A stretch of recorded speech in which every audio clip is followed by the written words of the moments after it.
Olá, muito boa tarde, boa segunda-feira, são 15h30 e já tinha saudades. Vamos dar início a mais um consultório. Vimos de um período difícil, falámos aqui a 13 de março, despedimos-nos e achávamos, eu e a minha equipa, que estaríamos de regresso em 2 semanas, mais coisa, menos coisa, e de facto foi um período mais longo, mas despedi-me nessa altura a dizer, todos juntos vamos conseguir até já.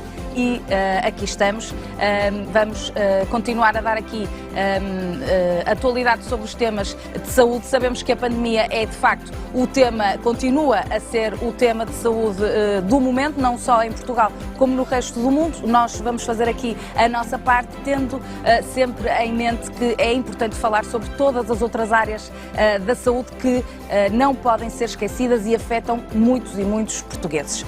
Comigo tenho a doutora Sónia Rego, hoje falamos sobre oncologia. Muito boa tarde, doutora Sónia. Também acredito que o nosso auditório, consultório, também já tinha muitas saudades da doutora Sónia. E eu saudades já de... E obrigada por estar aqui connosco. Programa.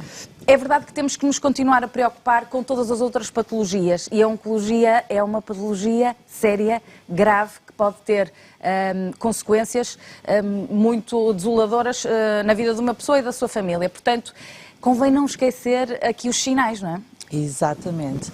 E tantas vezes aqui, ou algumas vezes vocês nos deram a oportunidade de falar aqui nos sinais e sintomas e realmente é isso que tinha que ser enfatizado e as pessoas tinham que ter essa noção neste período que ainda estamos a passar. No fundo, ainda estamos na época Covid. Estamos numa fase... Estamos pós-confinamento, mas ainda numa fase de pandemia. Numa fase diferente, numa fase ainda que há expectativas e quem se puser a adivinhar o futuro, como eu costumo dizer, deve ser vidente, porque não é assim tão fácil.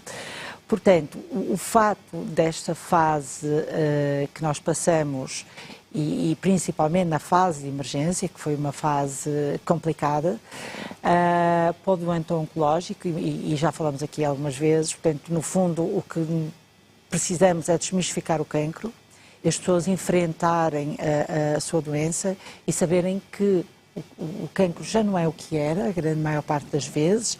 Temos tratamentos direcionados com uma eficácia já muito melhor do que era antigamente.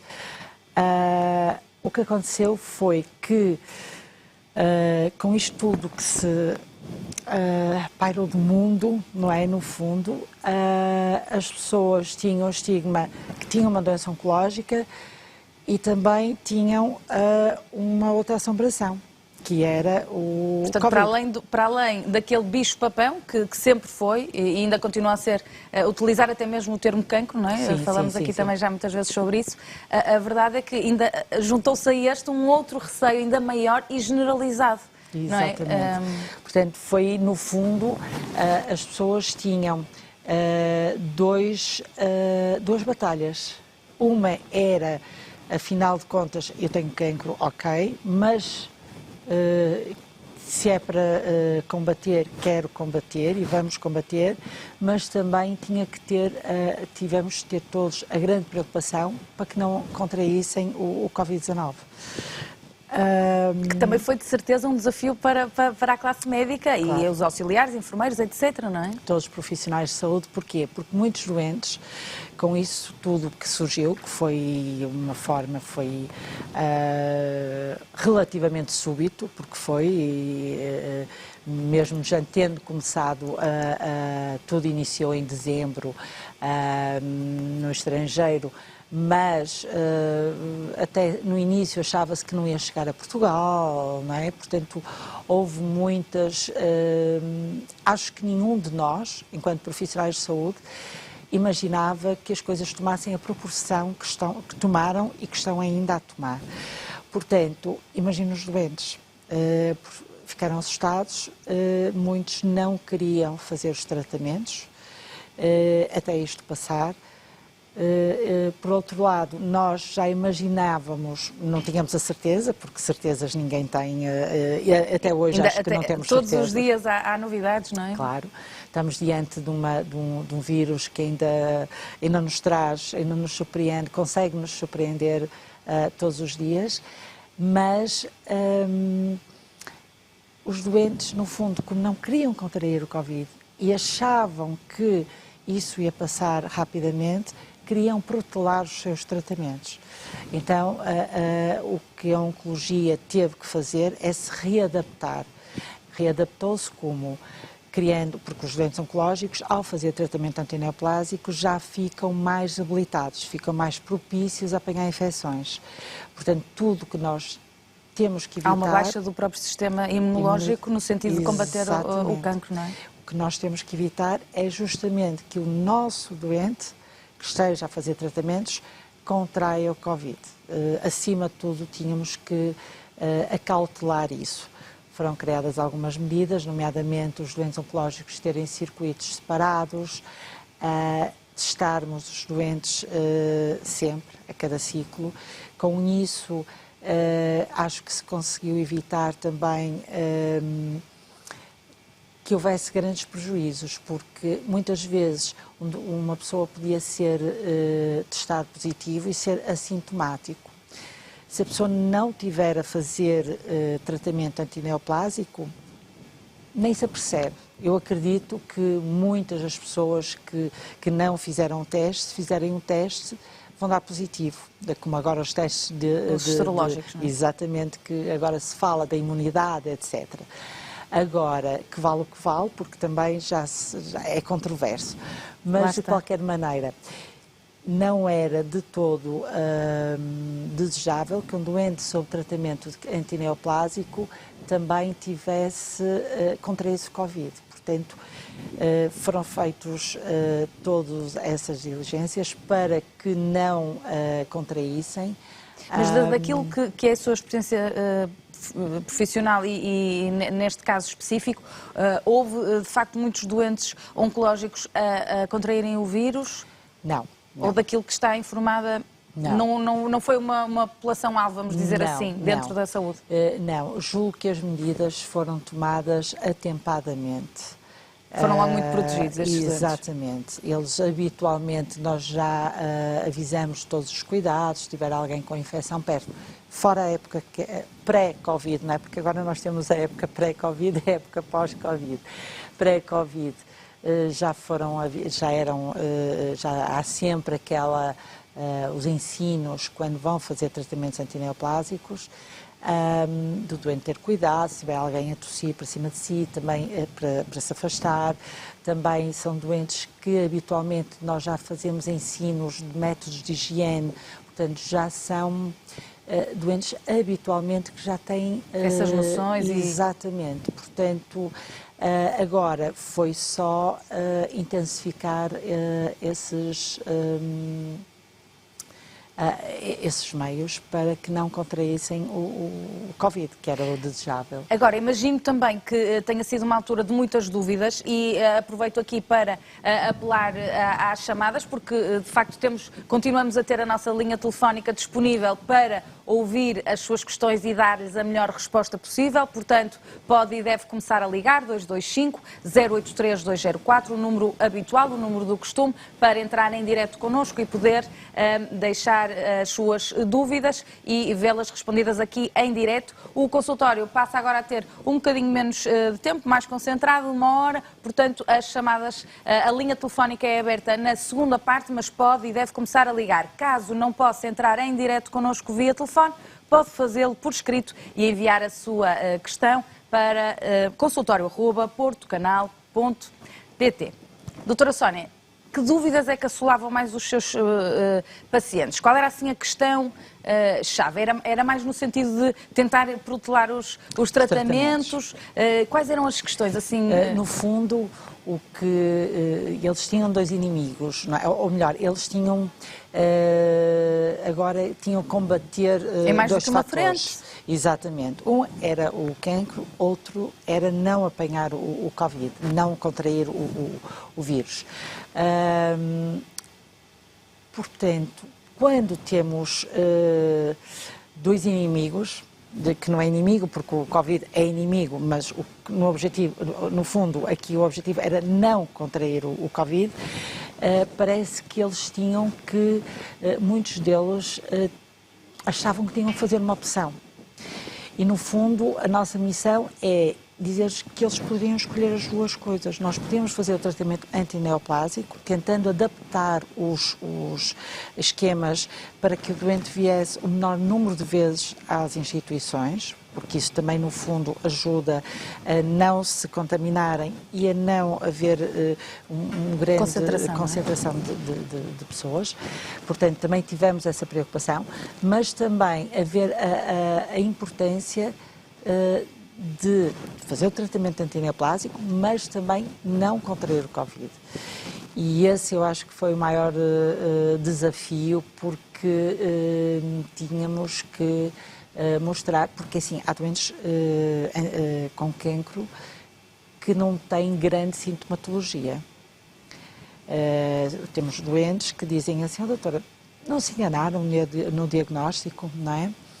Portanto, para esses doentes, quase que era implorar, não, mas olha, é mesmo importante que faça o tratamento antineoplásico. E pronto, acho que esse foi o maior desafio e acho que foi desgastante para todos, mas para os doentes também, porque a dúvida, no fundo, era fundamental. Agora, julgo que as coisas estão mais esclarecidas. Pelo menos os ânimos não estão tão exaltados, já se sabe um pouco mais, também é natural. Sim.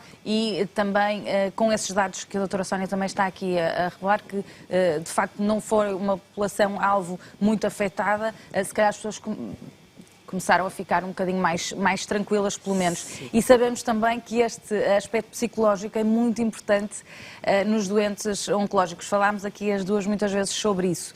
E também esse estado de ansiedade não ajuda um paciente que está a lidar com uma patologia oncológica. Não, de todo. Daí ser importante sempre o esclarecimento.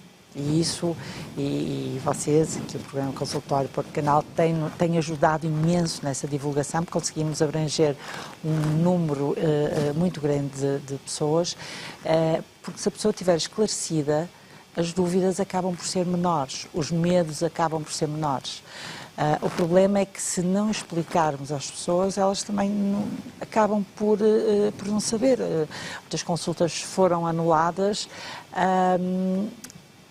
Algumas, porque no início houve, lá está, como eu já disse, teve que haver um reajuste do próprio sistema de saúde, não é? Porque também profissionais de saúde foram acometidos e também não sabíamos o que é que viria, portanto fomos divididos em duas equipas, uma ficava na retaguarda, outra ficava na frente e depois o contrário, porque também não íamos estar-nos a testar a nós diariamente, portanto não sabíamos se até pudéssemos estar contaminados, tínhamos que nós próprios, como temos hoje em dia que tomar bastantes cuidados, eu costumo dizer que tenho que tomar um cuidado redobrado, porque eu não quero contrair o Covid, mas acima de tudo também eu não quero que o meu doente contraia através de mim.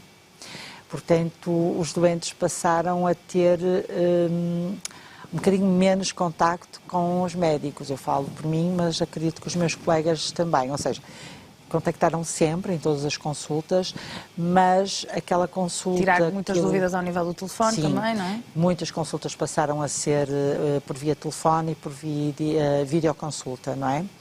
Por vídeo também. Que se mantém, essa postura mantém-se.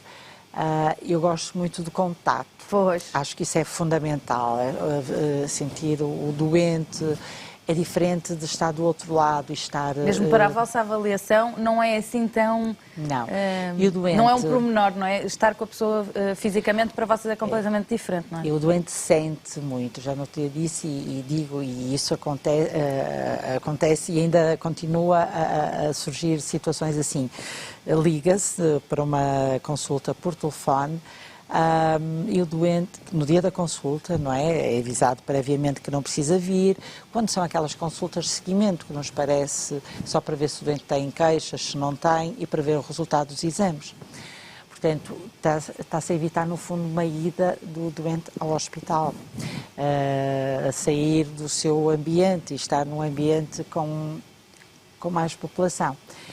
Eu tenho doentes que me dizem no final: doutora, está tudo bem? Tá. Eu digo tudo, tal. No fundo é uma consulta, mas lá está, sem o aspecto físico.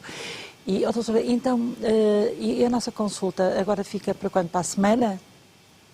Percebe? Portanto, os doentes sentem falta, não é? Os doentes, para eles, isto não é consulta, e eu vou ser sincera, para mim também não é. É claro que ajuda, é claro que estamos numa situação extrema, não é uma situação, portanto, é uma situação extraordinária, não é o comum, mas estou ansiosa para que as coisas voltem à normalidade e hão de voltar. Agora temos que ter todos também calma para as coisas voltarem e esclarecer os doentes. E para isso temos que estar sempre disponíveis. Portanto, o fato de... Aqui os médicos e as equipas têm que estar ainda mais disponíveis um bocadinho, não é? Para dúvidas, de facto isto deve consumir muito do vosso tempo. Bem sei que a doutora Sónia já era prática sua de ter esse contacto, mas de facto...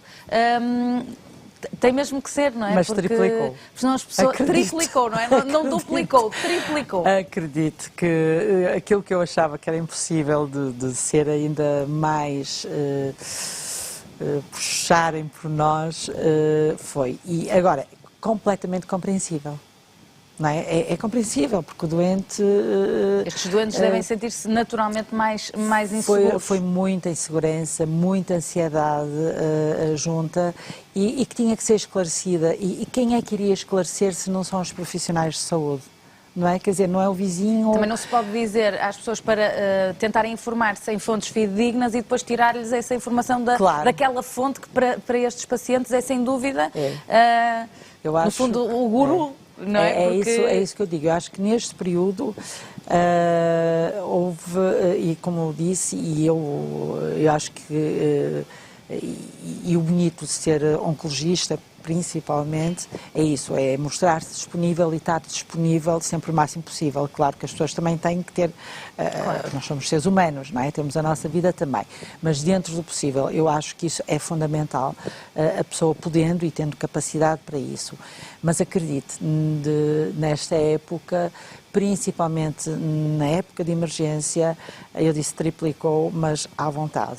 Foi ali um volume de solicitações grande, não é? Telefonemas, mensagens, muitos apareciam desesperados, mas também depois para entrar no hospital têm que ter alguma coisa, tinham que ter alguma consulta marcada, portanto, obrigatoriamente na recepção ligam para nos contactar a saber se os doentes podem entrar. Portanto, julgo que foi uma época que foi conturbada para toda a gente, e é aquilo que eu digo, se foi para nós, para os doentes, foi muito mais, não tenho dúvida nenhuma.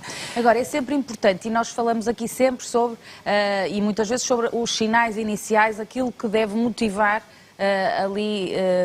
o acender da luzinha vermelha para calma, pode haver aqui alguma patologia mais séria e, portanto, ter de facto que ir fazer os exames e chegar a um diagnóstico. Portanto, naquela fase em que ainda não sabemos se temos alguma coisa, nomeadamente ao nível oncológico. Se calhar, perguntava-lhe que sinais são esses, a que sinais é que as pessoas agora e neste período específico devem continuar a estar atentas e, de alguma forma, não tentar sublimar esses sintomas e ir à procura da causa.